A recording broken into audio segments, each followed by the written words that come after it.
सुमन रसोई में खाना बना रही थी, तभी उसने सुना अपनी सास की आवाज जो अपने नाती नतनी से कह रही थी, तुम तीनों कमरे जाओ, सबको नाश्ता और खाना बिस्तर पे मिल जाएगा, खा के प्लेट वही रख देना, तुम लोगों को सिर्फ पढ़ाई करनी है, कोई काम नहीं करने। फिर रसोई में आके सुमन से बोली सास बहू, सुबह के लिए पराठा बना दो, रूमी के लिए पोहे और नंदू के लिए नूडल, सब बना के उन लोगों के कमरे में दे आ, जब खा ले वो सब तो प्लेट ले आना। जी मम्मी जी।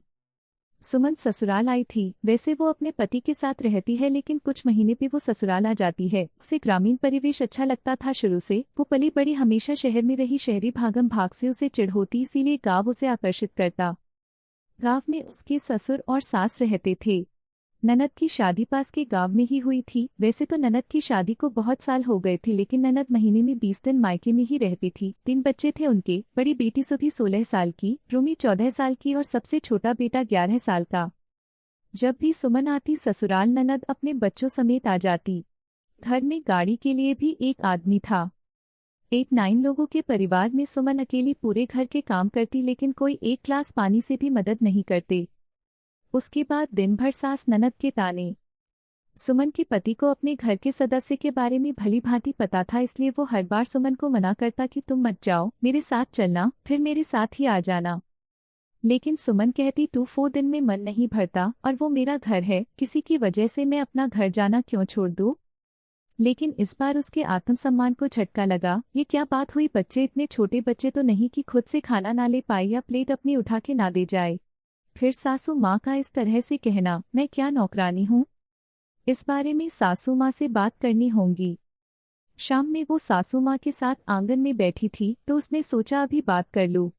उसने कहा, मम्मी जी, सभी बच्चे से आप कहे खाना खुद से ले और अपनी अपनी प्लेट खुद से साफ करे।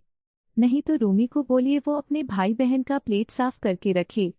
घर में कोई काम के लोग तो नहीं है, अकेले मैं कितना करूंगी। ये सुन सास उसकी भड़क गई, बहू तू कह रही है अपने नाती नतनी से मैं काम करने को कहो। उसका नानी का घर है ये, तुम्हारे पिताजी का घर नहीं समझी। होश में रह के बात कर। अपने घर तो वो काम नहीं करते, यहाँ क्यों करेंगे। लेकिन मम्मी जी, बच्चे को तो थोड़ा थोड़ा सब सिखाना चाहिए ना। सुमन ने धीमे से कहा। तू अब मुझे सिखाएगी? तू सबकी दादी क्यों बन रही है? अपने काम कर, सास ने अपने तेवर दिखाते हुए कहा। सुमन थोड़ा धीरे लेकिन कठोर स्वर में बोली, ठीक है मम्मी जी, आपको जैसे रहना है रहिए, लेकिन मैं आपके घर की बहू हूँ, नौकरानी नहीं। जितने काम मुझसे होंगे उतने ही करूंगी। किसी के पीछे नहीं लगी रहूंगी। ना ही सबके लिए अलग अलग नाश्ता खाना बनाऊंगी। एक ही तरह का नाश्ता बनेगा, जिनको खाना है खाए वरना अपने से बनाए। ये घर मेरा भी है, इसलिए मेरा काम क्या है मुझे बताने की जरूरत नहीं है। सास अपना सा मुंह लेके उसको देखते रह गई।